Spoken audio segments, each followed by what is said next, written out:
tu Santo Espíritu pueda derramarse de una manera, Padre, sobrenatural.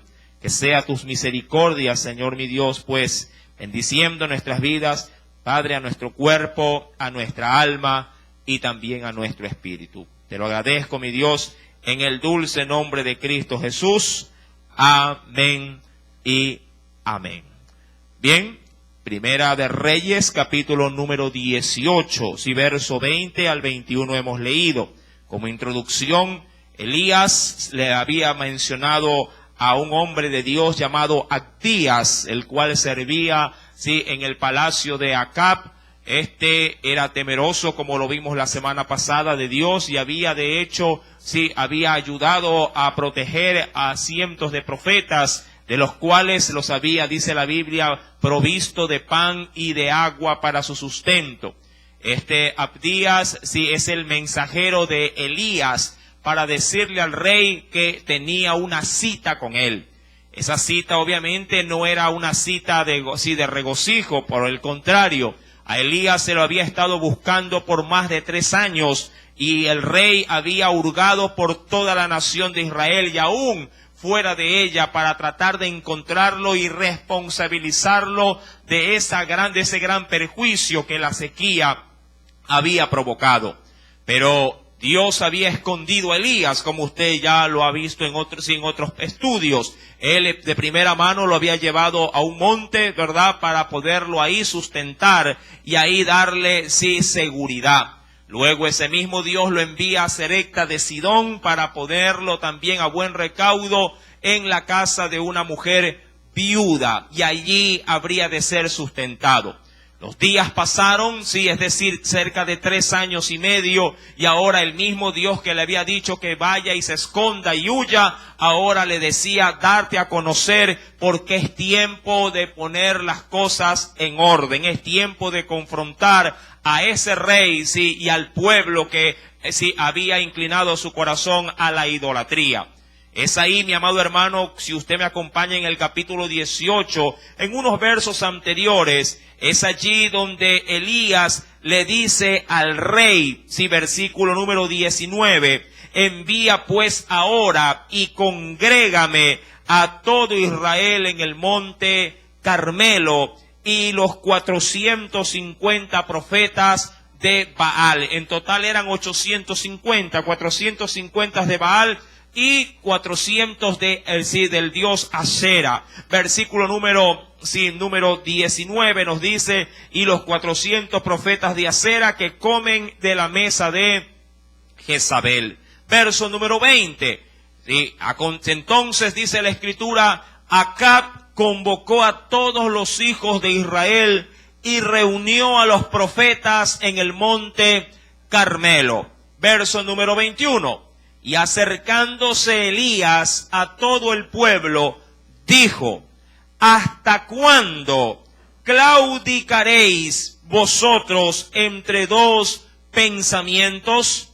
Si Jehová es Dios, seguidle, y si Baal, si id en pos de él. Y el pueblo a esta pregunta, dice la Biblia, no respondió palabra. Hay un término en el versículo número 21 que llama la atención. El término es claudicaréis, o lo que es igual a manera de verbo claudicar. Apunte por favor a usted que le gusta siempre tomar este tipo de referencias. Sí, claudicar significa terminar por ceder o rendirse a una presión. Es interesante el significado de este término. Sí, vuelvo y repito, claudicar significa terminar por ceder, o terminar, como dicen por ahí, tanto golpeó el agua en la piedra que la rompió, si la terminó rompiendo, o tanto me dijo, tanto me molestó que a la larga le terminé dando permiso. Si terminar por ceder o rendirse a una presión. ¿Cuánta gente de pronto por una enfermedad, presionado por ella, dice, bueno, si ya no lucho más, si me va a tocar morir, pues sí, que la muerte venga por mí. Mi amado hermano, este término muy rebuscado, Dios lo utilizó para el pueblo, porque este significado identificó de alguna forma, sí, lo que el pueblo en sí ya había, sí, en este caso, sí, ya había cedido en su corazón. El pueblo, sea por presión, o sea por terminar de dejar que la corriente lo lleve, el pueblo se había así ya inclinado a adorar ¿a quién? A Baal. Ya se había así dado a la idea de que ellos servían a Baal, pero en su interior, digamos, en lo muy fondo de sus corazones, quedaba una vaga idea de lo que era el Dios de Israel, el Jehová de los ejércitos. Mi querido hermano, y en esa situación el pueblo prácticamente servía de manera dual, sí, a dos dioses. Y de esa forma pensaban ellos que ante la negativa de una resistencia divina, ellos sí bien podrían seguir manejando esa tendencia de doble culto. Y eso es, mi amado hermano, lo que Dios manda a confrontar por medio de su profeta. Y es verdad, no se puede servir a dos señores. Es como tratar de mantener dos hogares, ¿verdad? Difícilmente podrá saciar las necesidades, sí, en ambos lados. Hay un texto precioso allá en Ezequiel, quisiera compartirlo, en el capítulo número 20. Acompáñeme por favor al profeta Ezequiel, capítulo número 20. Nos dice allá en el versículo número 39. Ezequiel, libro del profeta Ezequiel, capítulo número 20, algo semejante también Dios cientos de años después nuevamente volvería a confrontar al pueblo, ya no por Elías, sino por el profeta Ezequiel. En el verso 39 le dice Dios al mismo pueblo, sí, pero en nuevas generaciones, y a vosotros, oh casa de Israel, así ha dicho Jehová el Señor.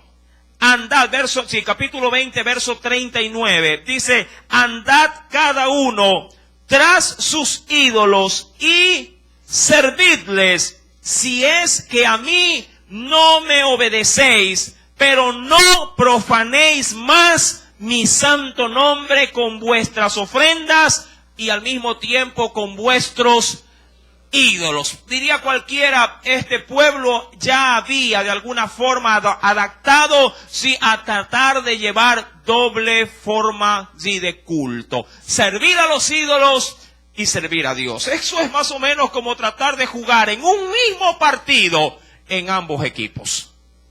Pregunto, ¿cómo poder saber a qué equipo pertenece? Si quiere estar en qué. Sí, en los dos al mismo tiempo. Y eso es justamente lo que hoy en esta noche vamos a concentrar la enseñanza. No se puede estar en la mitad. No se puede, sí, admitir términos medios en la vida cristiana. Usted creo que reconoce, porque ya lo he mencionado en enseñanzas sí anteriores, y creo que hace ya 1 año o 2 años atrás, que en una oportunidad una familia estaba situada en una frontera. Y esta limitación de terreno estaba prácticamente dividiendo 2 estados, el norte y el estado del sur. Y esto es algo real, le cuento. Cuando Estados Unidos en sus primeros indicios de independencia, los bandos estaban divididos, unos con los ingleses y otros con los franceses, y Carolina, el estado, estaba dividido en Carolina del Norte y Carolina del Sur. Y en esa situación, en esa esfera política y militar, una familia tenía justamente su propiedad, digamos que en toda la frontera de los 2 estados. Mas, sin embargo, cuando entraron en conflicto, estos estados obviamente comenzaron a tocarse mutuamente el uno al otro, pero la familia trató de sacar ventaja de la situación. Ellos se pusieron, diríamos, un abastecimiento, una especie como de despensa o minimarket, por así decirlo. Sí, y abastecían a los ejércitos, sí, cuando estos llegaban a ese punto medio. Cuando venía el ejército de Carolina del Norte, ellos izaban la bandera de Carolina del Norte y los atendían y vendían provisiones. Una vez ido ellos, al tiempo venía el ejército de Carolina del Sur y cambiaban la bandera y ponían la de Carolina del Sur y abastecían, sí, a ese ejército. Y el negocio para ellos era muy bueno, muy rentable. Pero como todo en algún momento tiene que caer por su propio peso, se supo de lo que se estaba haciendo en este negocio y en un momento determinado hicieron las paces estos dos estados y unieron fuerza a los ejércitos y devastaron y quemaron e hicieron polvo y mataron a todos los que administraban, sí, el negocio y la familia. Mi amado hermano, de la misma forma en la vida cristiana no se puede servir a dos dioses. No se puede darnos su vida para que pueda ésta ser administrada por dos dueños. O somos de Dios o somos del otro. Si es que acaso le ofende escuchar el diablo o Satanás. Sí, o somos de Dios o nos identificamos con Dios, con lo que Él quiere para nosotros. Y yo sé que la Biblia dice que Él tiene pensamientos de bien y no de mal para nosotros. Mas sin embargo, muchos, reconociendo que Satanás viene a robar, a matar y destruir, y que obviamente usa el mundo como un imán, sí, para el metal, así lo usa para el hombre, para desviar su atención de las cosas divinas. Los hombres penosamente, diríamos que tratan de manera dual, sí, agradar a ambas áreas, tanto al mundo o a Satanás, como a Dios y todo lo que Él representa. Cuando vamos a la Escritura y reconociendo, vuelvo, repito, el significado de este término claudicar, sí, que significa terminar por ceder o rendirse a una presión. Dios les manda decir por medio de su profeta al pueblo, ¿hasta cuándo claudicaréis? ¿Hasta cuándo terminarás cediendo o por ceder? ¿O hasta cuándo vas a dejar que la presión te haga tomar decisiones equivocadas? Sí, y es eso, mi amado hermano, lo que también en la actualidad afecta la vida de muchos creyentes. Ven presión en el hogar, ven de alguna forma que la situación se complica y ellos ceden y, amado hermano, tienden, diríamos, su energía, su fuerza, su corazón, lo tienden para agradar a los suyos por esa presión. Y cuando no sienten la presión, sea familiar o del mundo, ahora inclinan su balanza o la aguja apunta al otro estado, es decir, ahora se identifican por las demandas espirituales. Y eso no está correcto, eso no está bien. No se puede, mi amado hermano, jugar un día al cristiano, jugar otro día al mundano. No se puede pertenecer a un equipo un fin de semana y de lunes a viernes pertenecer a otro bando.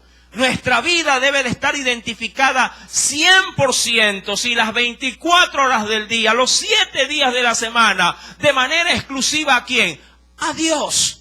Esto nada tiene que ver, mi amado hermano, con no trabajar en el mundo, con no cumplir las responsabilidades en el hogar. No estoy hablando de eso. Estoy hablando de todo aquello que por mala influencia puede, sacar, como se lo decía el día de ayer, a Dios del primer lugar y eso ocupar su lugar. Cuando vamos a la Escritura, pues, en el versículo número 22, luego de que reciben esta alerta, porque recuerda que cuando Elías les dice, no claudiquen, si quieren seguir a Dios, sigan a Dios. Pero si quieren seguir a Baal, ¿qué es lo que dice Dios en ese pasaje? Seguirle, id en pos de Él, dice en el verso 21. Eso es como que Dios te diga, Dios mismo te diga, si quieres ser mi hijo, pues ven a la izquierda. Y si quieres ser hijo del otro, ponte en la derecha. Dirá cualquiera, pero me está empujando Dios a que me vaya con el diablo. No, Dios está empujando al pueblo a que tome una decisión. Muchas veces en casa suele pasar cuando hay problemas conyugales. Si quieres estar conmigo, dirá la mujer, de pronto, así digamos, de dientes para afuera, pero sabe que la situación ya no puede sostenerse. Y ella le empujará a tomar una decisión de pronto a un marido diciéndole, si vas a estar en este hogar, pues quédate aquí. Pero si quieres irte con la otra, termina de coger tus cosas. No iba a decir largarse, pero bueno, y de irte. Pero sí por ahí lo escuché en susurro. La mujer con sabor dice, lárgate. No. Mi amado hermano, la decisión, sí, es determinante. No se puede estar en dos pensamientos. No se puede, mi amado hermano, albergar en el corazón, sí, dos dioses. Si el mundo te atrae, ándate al mundo. Pastor, usted me manda al mundo. No, yo no. Tú eres el que tienes la indecisión. Lo único que Dios te empuja es a que tomes la decisión. Si vas a hacer de un solo sentir, hablando de las cosas espirituales, pues afírmate. No luches. No te pongas a pelear contigo mismo. Hay quienes, mi amado hermano, que se encuentran en esa encrucijada. Uy, ¿qué es conveniente? ¿Irme a la fiesta o ir a la iglesia? La pregunta es, ¿qué le agrada a tu corazón? Sé honesto, sé sincero frente a esto. Porque Dios no quiere, mi amado hermano, que a Él lo pongas, sí, en esa encrucijada, como que te paras en medio de una doble vía o de un doble camino. Y de pronto tú parado en medio y no teniendo letrero, ojo, no teniendo letrero, y llegando a esa intersección, si la gente que va de pronto en el carro junto a ti te pregunta, bueno, ¿y qué tomamos? ¿La izquierda o la derecha? Tienes que tomar una decisión. Ambas te van a conducir a un punto, obviamente. La pregunta es, ¿a qué punto quieres llegar? ¿Me explico? ¿A qué punto quieres llegar?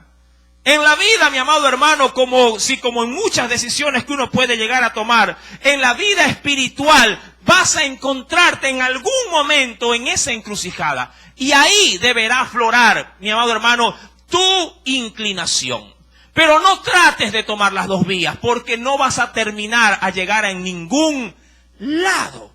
Cuando uno va a la Escritura y queriéndolo remarcar, sí, de alguna forma con un episodio semejante, porque esta pregunta que el Espíritu Santo a través de Elías le hace al pueblo, en su debido momento el Espíritu Santo se la hizo también al mismo pueblo cientos de años atrás con otro líder espiritual, hablando con Josué. Acompáñame por favor a ese precioso libro y veamos qué nos dice el Señor. Libro de Josué, capítulo número 24.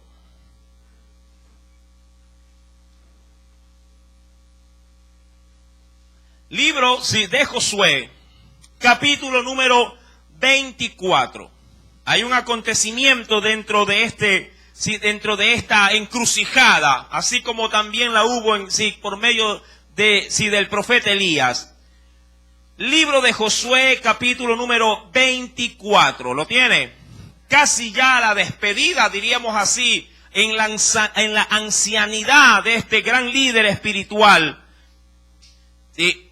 Él reuniendo ya casi como que despidiendo en su último discurso al pueblo, comienza a decir, y voy a leer desde el versículo número 13, ¿sí? En adelante.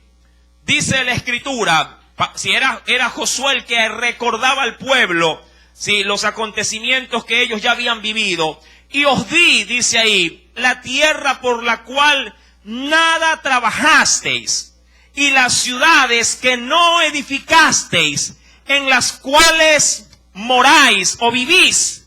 ¿Qué más les había provisto Dios al pueblo? Y de las viñas y olivares que no plantasteis, coméis. Verso número 14. Ahora pues, dice el Espíritu Santo, ¿sí? Temed a Jehová y servidle, y vaya apuntando porque esto es, ojo, esto es lo que implica tomar la decisión por el Señor.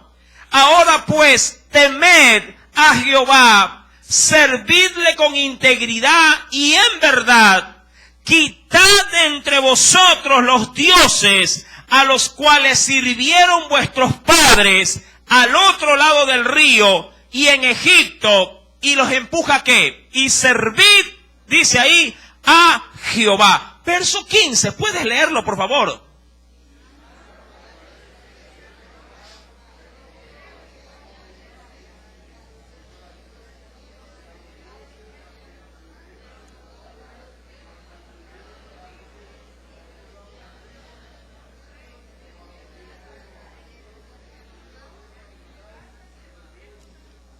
La declaración, mi amado hermano, es confrontadora. Sí, Josué les obliga a que tomen una decisión. ¿Qué le dice Josué? Verso 15. Sí, el versículo 15. Si mal os parece servir a Jehová. Es decir, si más allá de lo que, recuerda desde el verso 13 que viene diciendo, el Señor les ha provisto casa, les ha provisto viña, olivares que no sembraron, que no tuvieron que hacer trabajo, les dio estabilidad. Pero si pese a todos los beneficios que ese Dios te ha dado, te parece mal, es decir, no te encuentras satisfecho, entonces dice en el verso número 15, si te parece mal servir a Jehová, escoge hoy a quién servir. No dice escoge después, no, ahora escógelo. Versículo 15 sigue diciendo, si a los dioses a quienes sirvieron vuestros padres cuando estuvieron al otro lado del río, o a los dioses de los amorreos en cuya tierra habitáis, pero yo y mi casa serviremos. Escoge un asunto de elección. Y ese es el tema en esta noche. Un asunto de elección. Mi amado hermano, usted tiene que elegir. Mucha gente puede pasar años postergando de pronto una decisión porque no sabe qué escoger. ¿Cuánta gente no estudia porque no sabe qué estudiar? Mírelo de esa manera.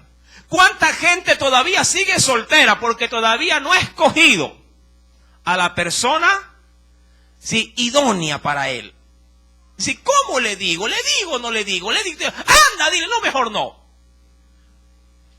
Mi amado hermano, dentro de la vida espiritual, es decir, la firmeza, porque a eso es que me refiero en esta noche, a poder asentar nuestros pies, en el buen cimento en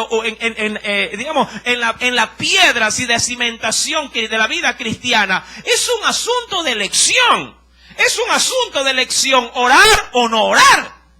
Es un asunto de elección entre seguir viendo televisión o leer la Biblia.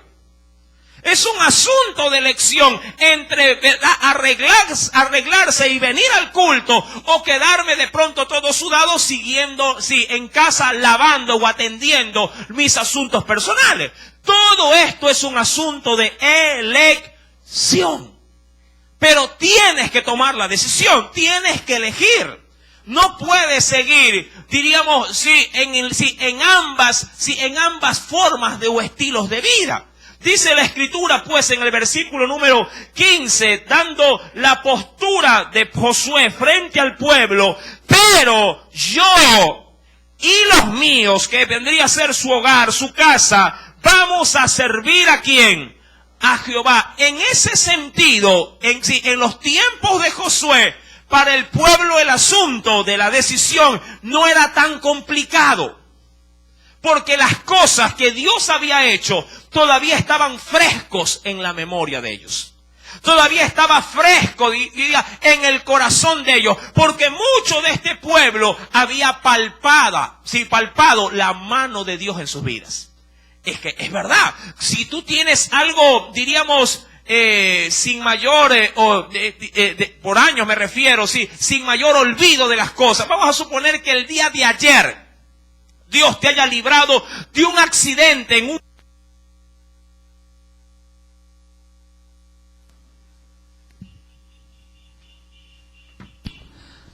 Si eso te hubiese pasado el día de ayer y el día de hoy alguien te dijera, mi amado hermano, ¿tú quieres seguir sirviendo a Cristo? La pregunta, como está por un acontecimiento, diríamos, del día de ayer, ¿cuál sería tu respuesta? Si me da un poquito de retorno. Sí, ¿cuál sería tu respuesta frente a esa pregunta? Tu respuesta sería inmediata, casi que instantánea. ¡Claro que sí! ¿Por qué? Porque la situación recién ocurrió ¿cuándo? Ayer. Lo tienes sumamente fresco en tu memoria.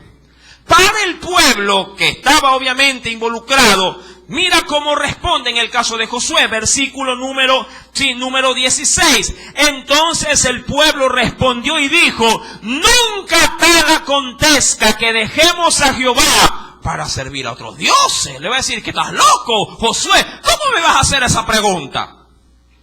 Diría cualquiera. No, pues hermano, usted no me puede hacer esas preguntas. Hay preguntas que no se hacen. Para aquellos que tienen fresco la administración de su espíritu en sus vidas, para aquellos que todavía tienen caliente, por así decir, el trato que Dios hace día a día en misericordia contigo, con los tuyos, preguntas como estas, diría cualquiera, salen sobrando. Dirá cualquiera, yo no sé, pero es como que un hijo le diga a la mamá: mamá, ¿tú me amas? Dime la verdad. La madre podría replicar: pero ¿qué clase de pregunta es esa, hijo? ¿Verdad? Claro que te amo, así no te lo diga. Yo te amo y te lo demuestro cada día. ¿Verdad que es así? Pero cuando las cosas ya quedaron por distancia, por años, por tiempos, por recuerdos de cosas que Dios ha hecho en ti, mi amado hermano, y esto se vuelve nuevamente a presentar, es decir, la decisión se te la vuelve a presentar. Mi amado hermano, el corazón del hombre, como lo dice la Escritura, engañoso es más que cualquier otra cosa. Cuando al pueblo en los tiempos de Elías se le pregunta, el pueblo no decide como el pueblo de Josué, porque ya habían pasado años de haber servido ¿a quién? A Baal. Ya la mano de Dios no se movía como en los tiempos de Josué. Ya no había Jordán que se secara. Ya no habían murallas que se caían. Ya el sol no se detenía como en las grandes batallas frente a los amonitas. Ya todos esos días de gloria eran historietas, por así decirlo. Sí, que se contaban de vez en cuando. Sí, y eso recordada por los ancianos. El pueblo ahora tenía en su corazón otro sistema de vida. Ahora tenía otra tendencia. Ahora había una nueva generación que nada sabía de Dios sino de Baal. Si Dios o el Dios de Israel era simplemente algo que se recordaba, no era el día a día de una vivencia cotidiana. Y cuando Elías hace la pregunta, como es evidente, el pueblo no decide, el pueblo dice que no responde palabra. Mira lo que dice en el versículo número 21 en la parte final: y el pueblo no respondió palabra. Y eso puede llegar a pasar si usted coge a un cristiano medio blandengue. Hermano, ¿y cuándo te afirmas? Y él puede decir: pero sí voy a la iglesia. Sí, es verdad que vienes a la iglesia. Te vi en Semana Santa y ahora en Navidad. Y el aniversario también te vi. Para esa persona, hablarle del Señor, pero en función de un compromiso serio, estable, permanente, a largo plazo. Sí, hacerle una invitación a que él pueda identificarse con su Salvador de una manera mucho más concentrada. Mi amado, para ellos la decisión será difícil. Y muchos podrían adoptar lo que adoptó el pueblo, simplemente no responder palabra. Y hay quienes pueden llegar hasta de una manera un poquito media endurecida a decirte cuando tú los confrontas: hermano, sigue orando por mí, que el Señor en algún momento me tocará. Que los hay, le cuento, y bastantes. Sigue orando nomás, ore, no critique, hermanos, ore por mí nada más. Y no se trata de crítica, no se trata, mi amado hermano, sí, de pronto de hacerte quedar mal. Se trata de despertarte que estás dormido. Se trata de darte algún tipo de motivación para que salgas de ese letargo espiritual. Mi amado hermano, dice pues la Escritura, en el verso número 22, porque Elías, al ver la reacción del pueblo, yo me imagino, y recordando que el reino del norte era sumamente más grande, no solo en territorio, sino también en ¿qué? En habitantes, en moradores. Dice el versículo número 22, y Elías volvió a decir al pueblo, solo yo he quedado. Ahí es cuando él toma esta declaración. Luego la repetirá cuando Dios lo confronte. Pero al ver que el pueblo no reacciona y solo él es el único que está tratando de defender la gloria del Dios de Israel, él puede llegarle a decir a todo el pueblo, solo yo he quedado. Solo yo. Usted se puede imaginar en una nación donde Dios dio a conocer su nombre, solo uno tratando de poner en alto a ese Dios y todos los demás enmudecidos. Dicen por ahí muchos que el que calla otorga, porque Elías ha preguntado, el que quiere ir en pos de Jehová, sírvale. Y el pueblo no respondió palabra. En el versículo número 22 entonces él declara, solo yo he quedado profeta de Jehová, mas de los profetas de Baal hay 450 hombres. Amado, qué tristeza debió haber sido para Elías al ver a una nación, a un rey descarado que los representaba y ver un sistema religioso prostituido que representaban a Ashera y representaban ¿a quién? A Baal. Y el pueblo no podía tomarla así, la tan sencilla, para cuando las cosas están frescas, una declaración o decisión tan sencilla de afirmarse en las cosas de Dios. Si yo quiero ir a la Escritura, mi amado hermano, allá en Apocalipsis capítulo número 22, creo poder entender que este acontecimiento se volverá a repetir. Ya se iniciaba en Josué, allá en el capítulo 24, verso 15. Se lo repitió acá en Reyes, capítulo 18. Pero también al final de nuestros días se volverá a repetir. Es decir, en nuestros tiempos. Mira lo que dice en el último libro de la Biblia. Porque esta declaración o esta advertencia era para la iglesia de hoy. Capítulo 22, verso número 11.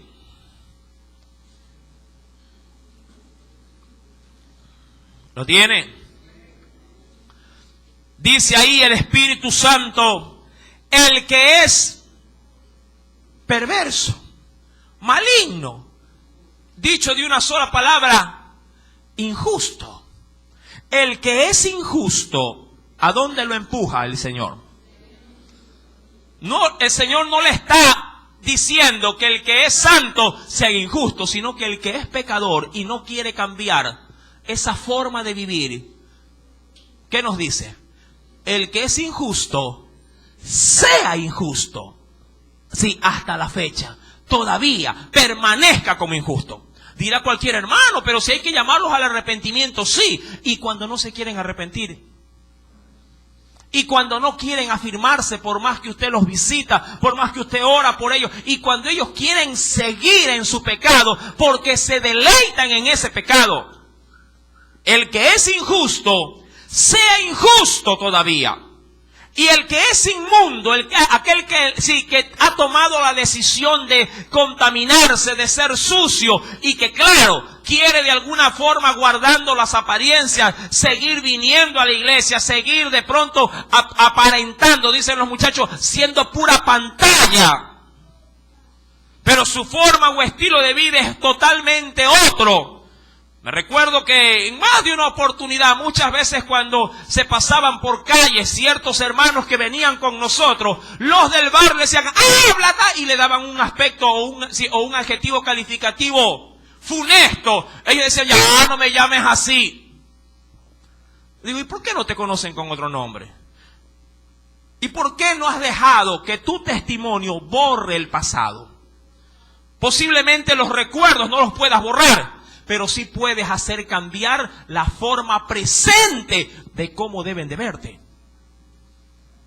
Ya el pasado está ahí, es indudable, eso no se puede cambiar. Pero sí podemos, mi amado hermano, comenzar a ver diferente.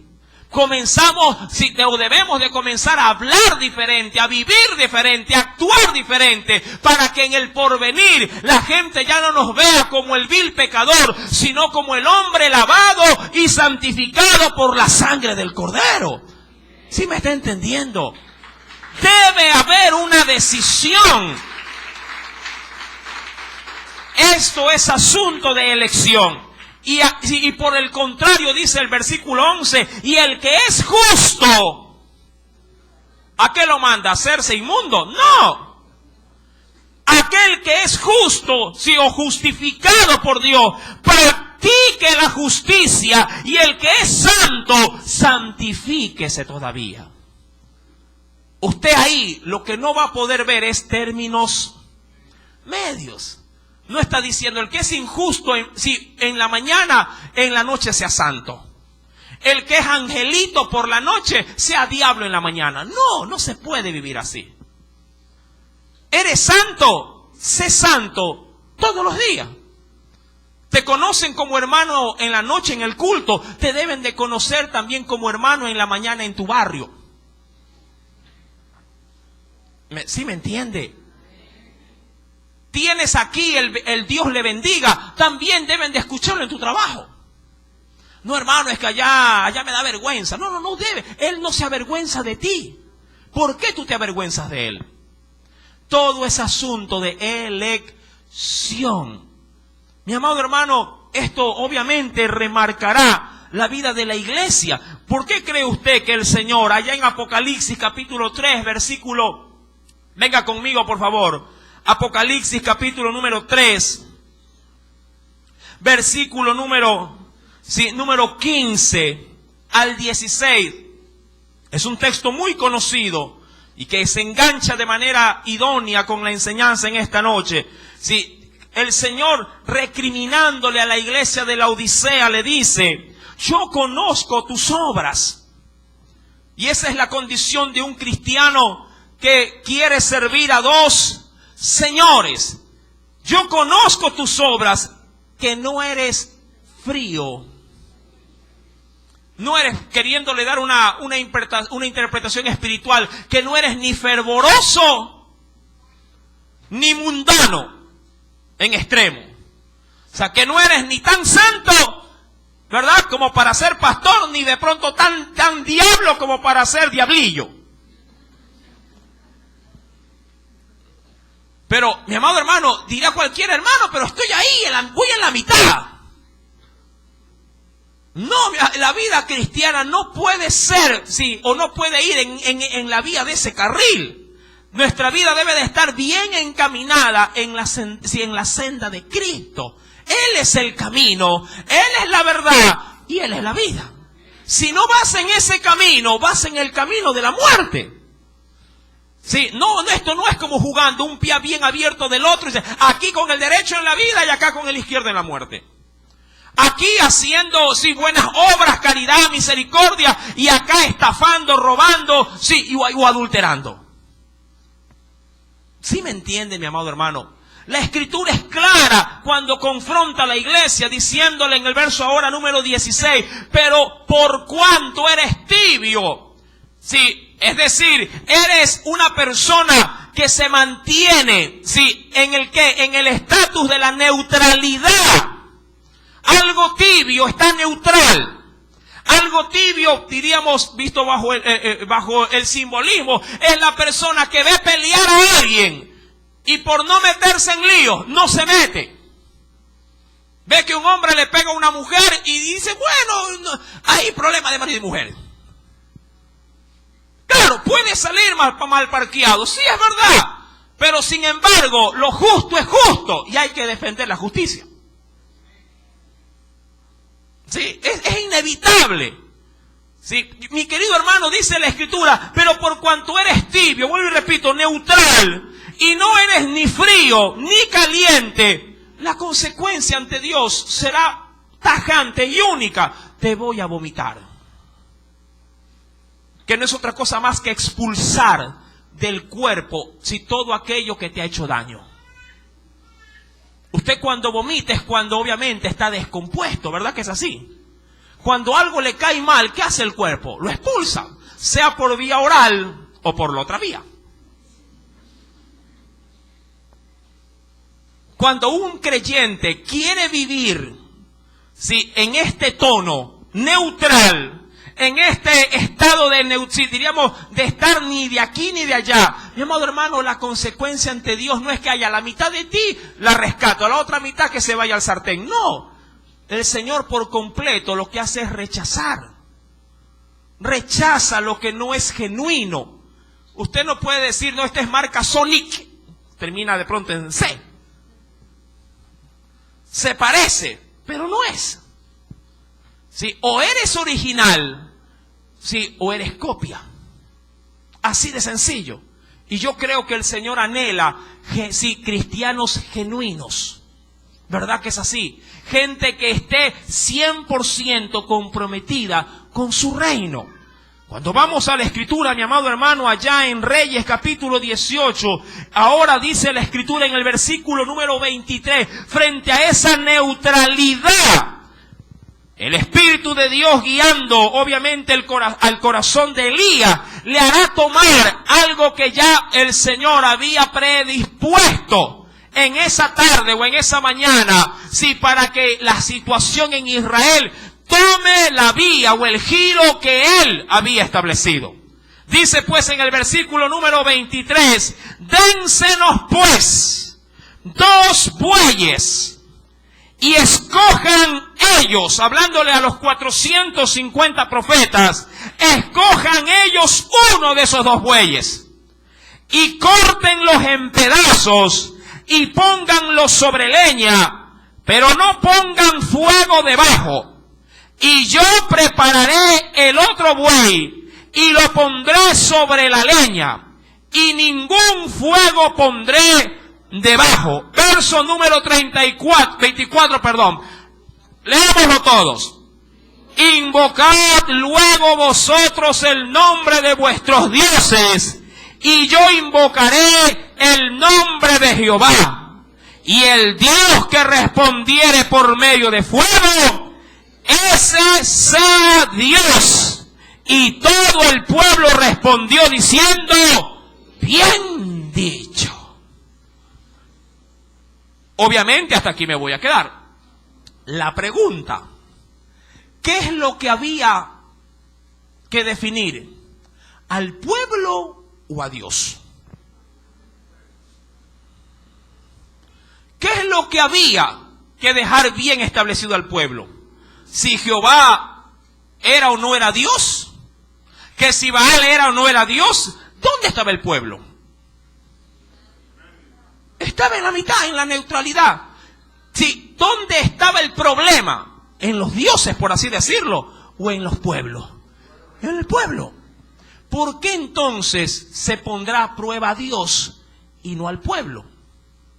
Esto obviamente tiene una enseñanza muy profunda que la estaremos viendo el próximo día viernes. Porque a raíz de esto, Dios sí hará algo sumamente extraordinario para dejar al pueblo que tome la decisión que tenían que tomar. Pero recuerda, hay una decisión que tomar. Amén. Hay una decisión que tomar. Una decisión que muchos en su cobardía o no queriendo agradar, sí, mi amado hermano, sí, diría yo, al Señor, sino a los hombres, la postergan. Y esa decisión, si está demorada, mi amado hermano, y la muerte, Dios no quiera, te sorprenda, te va a pasar factura. Amado hermano, reflexiona cómo está tu vida en cuanto a la conexión que debas de tener con tu Dios. Si agradas a los hombres y agradas o tratas de agradar a Dios al mismo tiempo, estás metido en camisa de 11 varas. No se puede servir a dos señores. Amén. Espero que el Espíritu Santo hasta el versículo número 24 haya podido hacerte